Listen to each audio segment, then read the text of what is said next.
তিন শ্রেণীর মানুষ আছে যাদেরকে সাহায্য করা, যাদের উপকার করা, যাদেরকে বিপদ থেকে উদ্ধার করা, যাদেরকে রক্ষা করা, সহযোগিতা করা, এটা আল্লাহ তাআলা তার উপর তিনি কর্তব্য বানিয়ে নিয়েছেন। আল্লাহ তাআলা নিজের জন্য নিজেকে আবশ্যক করে নিয়েছেন।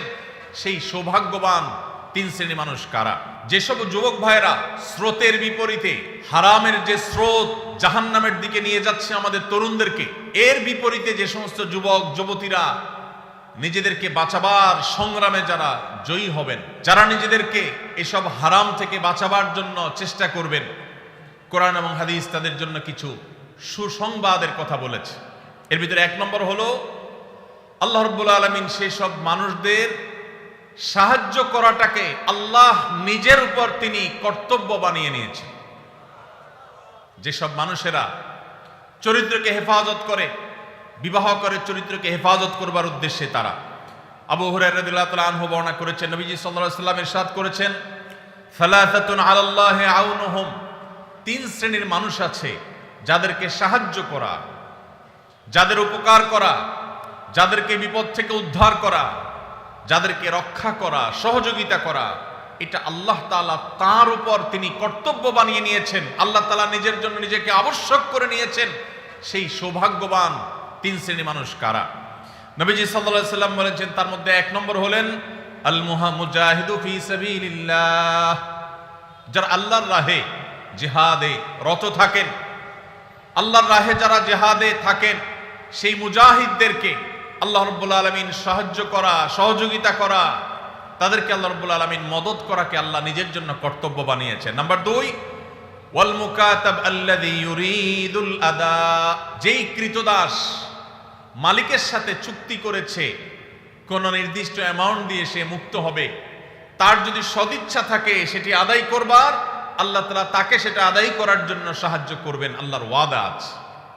নাম্বার 3, যেই ব্যক্তিকে আল্লাহ রাব্বুল আলামিন সাহায্য করা ওয়াদা আল্লাহর আছে, আল্লাহ তাআলা সাহায্য করাটাকে তার জন্য কর্তব্য বানিয়ে নিয়েছেন, তিনি হলেন আল্লাযী ইউরিদুল আফাফ, যে যুবক, যে মানুষ বিবাহ বন্ধনে আবদ্ধ হয়েছেন, তার উদ্দেশ্য তার চরিত্র যেন কালিমাযুক্ত না হয়, চরিত্রকে হেফাজত করবার জন্য যে বিবাহের পথ বেছে নেয়।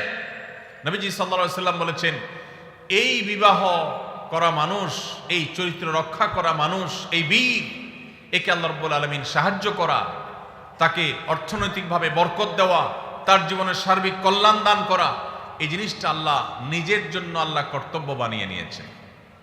ভাইরা আমার, তাহলে প্রথম সুফল, প্রথম উপকারিতার কথা আমরা জানলাম। যে সমস্ত যুবকেরা, যে সমস্ত বোনেরা তারা বিবাহের পথ বেছে নেন, হারাম পথ বেছে নেন না, আল্লাহ রাব্বুল আলামিন তাদেরকে চরিত্র হেফাজতের উদ্দেশ্যে বিবাহ করলে আল্লাহ তাআলা তাদেরকে সাহায্য করাটাকে আল্লাহ নিজের উপর আবশ্যক করে নিয়েছেন। নাম্বার 1।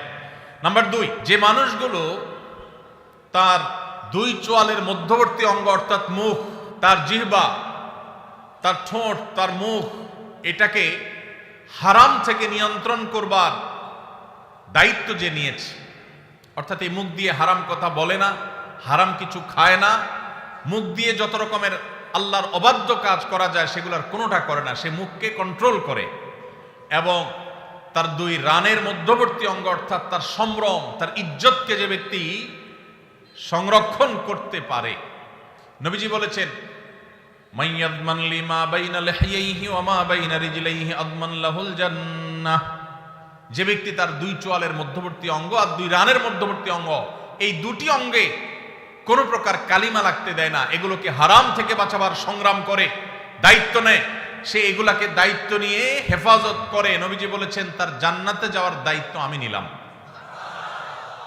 ভাইরা আমার, প্রিয় নবী সাল্লাল্লাহু আলাইহি সাল্লাম যদি কারোর জান্নাতে যাওয়ার দায়িত্ব নেন, তাহলে তার আর কোনো ভয়ের কারণ আছে? তার জান্নাতের পথ ঠেকাবার শক্তি কারোর আছে? এত বড় অফার, এত বড় সুসংবাদ অন্য কোন নেকামল করার ক্ষেত্রে সচরাচর পাওয়া যায় না। যুবক ভাইরা, যদি যৌবনের সময়টাকে কালিমা মুক্ত রাখবার সংগ্রামে আপনি জয়ী হতে পারেন, মনে রাখবেন এটা হলো আপনার সবচেয়ে বড় বীরত্ব, এটা হলো আপনার সবচেয়ে বড় বাহাদুরি, এটা হলো আপনার সবচেয়ে বড় পুরুষত্ব। কারণ আপনার মধ্যে কন্ট্রোলিং পাওয়ার আছে, নিয়ন্ত্রণ করবার ক্ষমতা আছে, যৌবনের তাড়না আছে, যৌবনের উচ্ছলতা আছে, যৌবনের স্পৃহা আছে, যৌবনের তাগাদা আছে, সেটা আপনাকে হারামের দিকে যেতে বলে। এবং হারামের দিকে যাওয়ার জন্য শত সহস্র অফার এবং সুযোগ আপনার সামনে আছে। এরপরও আপনি নিজেকে যদি নিয়ন্ত্রণ করতে পারেন, নিজেকে যদি আটকে রাখতে পারেন, হারাম থেকে যদি বাঁচাতে পারেন, তাহলে মনে রাখবেন আজ এই 2025-এর যে পৃথিবী, আধুনিক পৃথিবীতে এর চাইতে বড় বিরক্ত মুসলিম তরুণের জন্য আর কোনো কিছুই হতে পারে না। মুসলিম তরুণের সবচেয়ে বড় বীরত্ব, সবচেয়ে বড় তার সংগ্রামের জায়গাটা হলো সে তার ঈমান আমলকে হেফাজত করার পাশাপাশি তার চরিত্রকে কালিমা মুক্ত রাখতে পেরেছে। আল্লাহ তাআলা আমাদের যুবক ভাইদেরকে সেই তৌফিক দান করুন। ভাইরা আমার, যদি আপনি এই কাজ করে এই সংগ্রামে যদি আপনি জয়ী হন, তৃতীয় যে পুরস্কার আপনার জন্য রয়েছে সেটি হলো, আমরা সবাই জানি কিয়ামতের ভয়াবহতম দিনে যে সকরুণ দৃশ্যের অবতারণা হবে, যে নির্মম দৃশ্য সেদিন আল্লাহ তাআলা সৃষ্টি করবেন, সেদিন প্রত্যেকটা মানুষ পাগল পরা হয়ে যাবে। মাথার খুব কাছাকাছি সূর্যের অবস্থান হবে, এখনকার মতো লক্ষ লক্ষ কিলোমিটার দূরে নয়, একেবারে মাথার খুব কাছাকাছি সূর্য অবস্থান করবে। পুড়ে ছাই হয়ে যাওয়ার কথা, কিন্তু পুড়ে ছাই হবে না, আল্লাহ তাআলা ছাই হতে দিবেন না। মানুষ বেঁচে থেকে ছটপট করে করে আল্লাহর কাছে আর্তনাদ করতে থাকবে যে এই সূর্যের উত্তাপ, এই আগুন, এই কষ্ট, এটা থেকে মুক্তি চাই আল্লাহ, প্রয়োজনে জাহান্নাম দিয়ে দাও।